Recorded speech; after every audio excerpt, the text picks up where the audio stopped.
Around the World Lit Audio. Crime and Punishment by Fyodor Dostoevsky. Part 3, Week 5, Chapters 1 to 3. Full narration script. Channel intro. Welcome to Around the World Lit Audio, the greatest novels ever written, from every corner of the world, in English. New chapter every week. Free to listen. Chapter recap. In Week 4, Raskolnikov visited Sonia, and found her sustained by a faith he could not share. He met Porfiry Petrovitch for the first time, the investigator who circles without landing, who talks about crime in the abstract while making Raskolnikov feel completely seen. He hid the stolen items under a stone in a courtyard at midnight, and Svidrigailov appeared at his door, the man who ruined his sister, who said they have more in common than Raskolnikov might expect, in a tone that contained everything and named nothing. Part 3, Chapters 1 through 3. Part 3, Chapter 1, Razumikhin's Plan. Dunya and Porfiry Alexandrovna arrived in Saint Petersburg on a Thursday. They arrived with the particular combination of hope and anxiety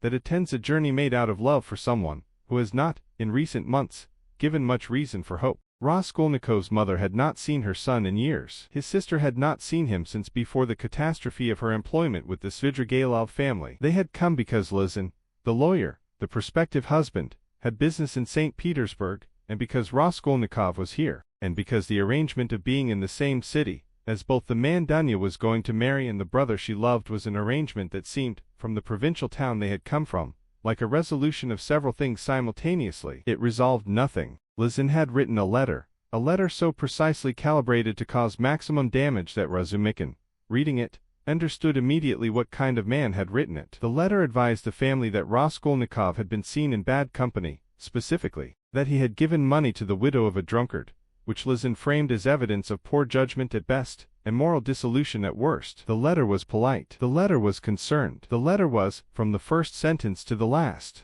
a document designed to separate Raskolnikov from his family's sympathy, before he could undermine the engagement. Razumikhin read it and set it down. He said to Dunya, "This man is not what he appears to be." Dunya said, "I know." She said it with the quietness of someone who has known something for some time, and has been waiting to hear it said out loud. Razumikhin looked at her. There was something between them in that moment, something that had not been there before, or rather something that had been there without either of them having attended to it, and that the letter had, inadvertently, made visible. He said, "Your brother is going to need your support. Not your judgment, not your concern, your support. Whatever is happening with him, and something is happening with him, I am not going to pretend otherwise, he needs the people who love him to be present without requiring him to explain himself." Dunya said, "I understand." Porfiry Alexandrovna said nothing. She was a woman of considerable emotional intelligence, disguised as a woman of conventional maternal feeling, and she understood more than she said, which was her habit. Raskolnikov met them. The meeting was difficult in the way that meetings are difficult when one party is carrying something they cannot share,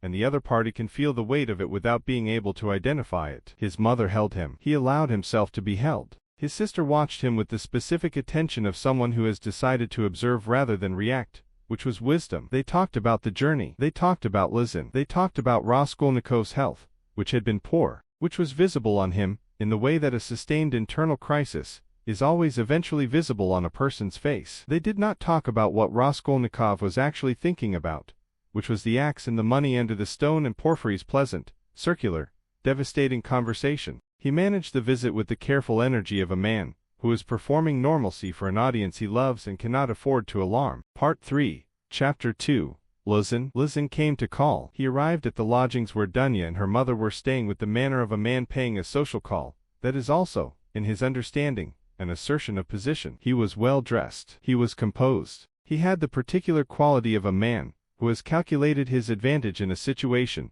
and is proceeding on the basis of those calculations. Raskolnikov was there. This was not what Luzhin had planned. He had intended to visit the women alone, to speak to Dunya and her mother without the complicating presence of the brother, whose influence on the family he considered an obstacle to the proper management of the engagement. He had, in fact, specifically requested in his letter that Raskolnikov not be present. Raskolnikov had been told this. He came anyway. He sat in the room and looked at Luzhin with the specific quality of attention that he brought to everything, seeing clearly, missing nothing, saying little. Luzhin felt this attention and did not like it. It was the attention of someone who was not performing the expected response to his presence, which was deference. Raskolnikov was not deferring. Luzhin spoke about his prospects, his position, his plans for the future. He spoke about what he was offering Dunya, which was, in his framing, a great deal. Security, respectability, association with a man of rising position. He presented this with the confidence of someone who believes that what he is offering is self-evidently valuable and that the people being offered it understand this. Raskolnikov said,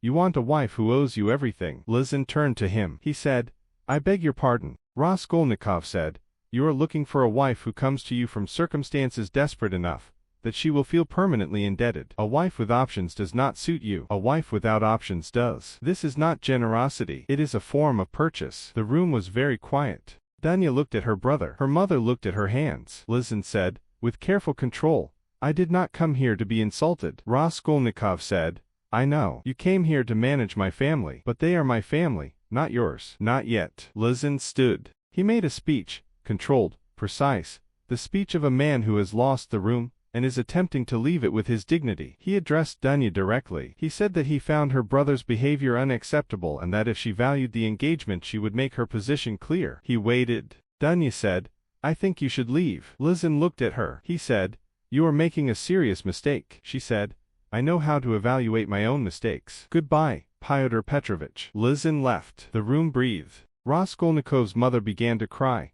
not with distress exactly, but with the complicated emotion of a woman who has just watched her daughter refuse security, and is simultaneously proud and terrified. Dunya sat with the composed expression of someone who has done the thing they needed to do and is prepared for what comes next. Raskolnikov looked at his sister, and felt something that was close to love, not the complicated, guilt-ridden feeling that the murder had made of most of his emotions, but something simpler and more straightforward. He was glad she had sent Luzhin away. He was glad she was here. He left shortly after. He could not stay. The performance of normalcy was exhausting, and the cracks in it were widening. He went back to his room. He sat on his sofa. He thought about Porfiry. Part 3, Chapter 3, The Second Meeting with Porfiry. Porfiry Petrovich sent for him. Not a summons, nothing official, nothing that required a formal response. Simply a message, delivered by a clerk, that the investigator would be grateful for another conversation at his convenience. His convenience was not particularly relevant. He went. The office was the same office. Porfiry was the same Porfiry,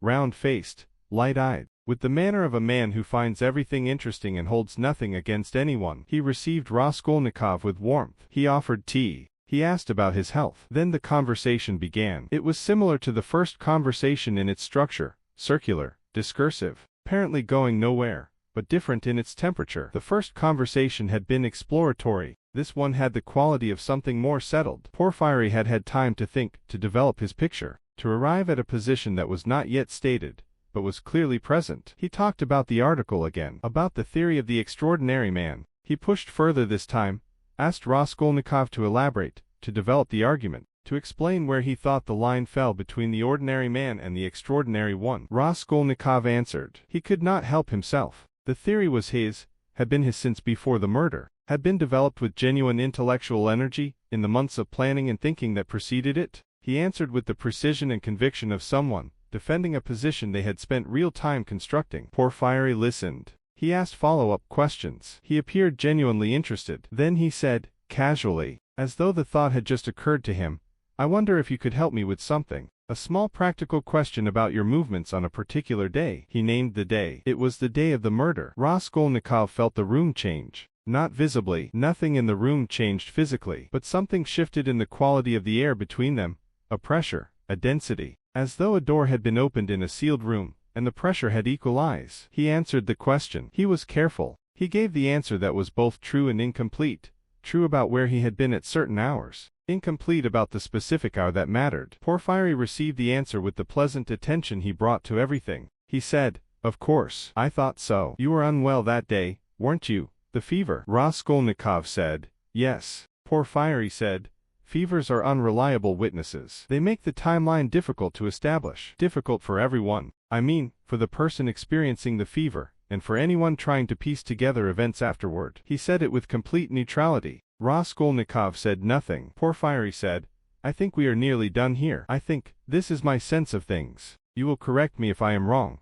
I think the person who did this is not going to run. I think they are going to stay. I think they have reasons, possibly good ones, to believe that presenting themselves voluntarily would be better for everyone, including themselves." He looked at Raskolnikov with his light, clever eyes. He said, Don't you think that is probably right? Raskolnikov stood. He said he had to go. He said it with the controlled steadiness of a man who has spent every resource of composure he has and has nothing left for the walk home. He left. Outside the building the air hit him. He stood on the pavement for a moment with the city moving around him, and understood several things simultaneously. Porfiry knew. Not with evidence, still without evidence, that would hold in a court. But he knew. And he was telling Raskolnikov that he knew. And he was waiting. The circle was almost complete. Chapter Transition. You have reached the end of Part 3, Chapters 1 through 3 of Crime and Punishment, by Fyodor Dostoevsky. In the next episode, the pressure continues to build. A mysterious stranger appears, who also seems to know